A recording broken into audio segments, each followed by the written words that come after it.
தற்போதைய அண்மை செய்தியை பார்த்துக் கொண்டிருக்கிறோம். தென்மேற்கு வங்கக்கடல் மற்றும் அதனை ஒட்டிய தெற்கு இலங்கையில் மையம் கொண்டுள்ளது குறைந்த காற்றழுத்த தாழ்வு பகுதி.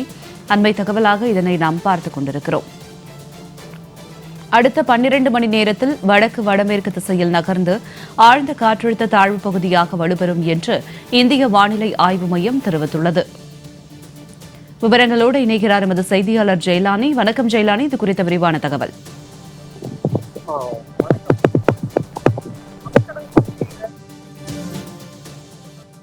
தென்மேற்கு வங்கக்கடல் மற்றும் அதனை ஒட்டிய தெற்கு இலங்கையில் மையம் கொண்டுள்ளது குறைந்த காற்றழுத்த தாழ்வு பகுதி. ஆழ்ந்த காற்றழுத்த தாழ்வு பகுதியாக வலுவடையக்கூடும் என்று வானிலை ஆய்வு மையம் தெரிவித்துள்ளது. அண்மை தகவலாக இதனை நாம் பார்த்துக் கொண்டிருக்கிறோம். அடுத்த 12 மணி நேரத்தில் வடக்கு வடமேற்கு திசையில் நகர்ந்து ஆழ்ந்த காற்றழுத்த தாழ்வு பகுதியாக வலுப்பெறும் என்று இந்திய வானிலை ஆய்வு மையம் தெரிவித்துள்ளது. தற்போது கிடைத்துள்ள அண்மை தகவலாக இதனை நாம் பார்த்துக் கொண்டிருக்கிறோம். ஆழ்ந்த காற்றழுத்த தாழ்வு பகுதியாக வலுவடையக்கூடும் என்று இந்திய வானிலை ஆய்வு மையம் தெரிவித்துள்ளது. ஜெயலானி, இணைப்பில் தான் இருக்கிறீர்கள், பேசலாம் ஜெயலானி. தென்மேற்கு வங்கக்கடல் மற்றும் அதனை ஒட்டி இருக்கக்கூடிய தெற்கு இலங்கையில் மையம் கொண்டிருக்கக்கூடிய இந்த குறைந்த காற்றழுத்த தாழ்வு பகுதி என்பது அடுத்த 12 மணி நேரத்திற்குள்ளாக தொடர்ந்து வடக்கு வடமேற்கு திசையில் நகர்ந்து ஆழ்ந்த காற்றழுத்த தாழ்வு பகுதியாக வலுவடையக்கூடும் என்பதாக இந்திய வானிலை ஆய்வு மையம் தகவல் தெரிவித்திருக்கிறது.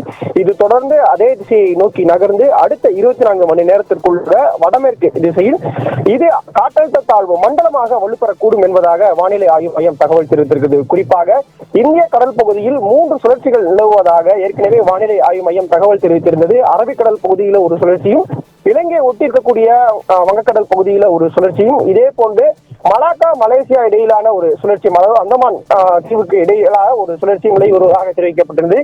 இந்த நிலையில் அந்தமான் அந்த மலாக்கா பகுதியில் நிலை வரக்கூடிய அந்த சுழற்சி என்பது தற்போது ஆழ்ந்த காற்றழுத்த தாழ்வு மண்டலமாக வலுவடைந்திருக்கிறது. இது இன்று பிற்பகலுக்குள்ளாக புயலாக வலுப்பெறக்கூடும் என்பதாகவும் வானிலை ஆய்வு மையம் தகவல் தெரிவித்திருக்கிறது. குறிப்பாக அந்த சுழற்சியை பொறுத்தவரைக்கும் மலாக்கா ஜலசந்தியின் மையம் கொண்டிருந்த காற்றழுத்த தாழ்வு மண்டலம் இன்றைய தினம் மேற்கு திசையில் நகர்ந்து ஆழ்ந்த காற்றழுத்த தாழ்வு மண்டலமாக வலுவடைந்திருக்கிறது.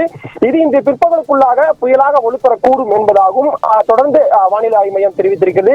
இதே போன்று இலங்கை ஒட்டி இருக்கக்கூடிய கடற்பகுதியில் நிலவக்கூடிய காற்றழுத்த தாழ்வு பகுதி என்பது அடுத்த 12 மணி நேரத்திற்குள்ளாக ஆழ்ந்த காற்றழுத்த தாழ்வு பகுதியாக வலுப்பெற்று அங்கிருந்து 24 மணி நேரத்திற்குள்ளாக காற்றழுத்த தாழ்வு மண்டலமாக வலுப்பெறக்கூடும் என்பதாக வானிலை ஆய்வு மையம் தெரிவித்திருக்கிறது. இதன் காரணமாக தமிழகத்திலிருந்து இன்றிலிருந்து அடுத்த 4 நாட்களுக்கு கனமழைக்கான வாய்ப்பு இருப்பதாகவும் வானிலை ஆய்வு மையம் எச்சரிக்கை விடுத்திருக்கிறது.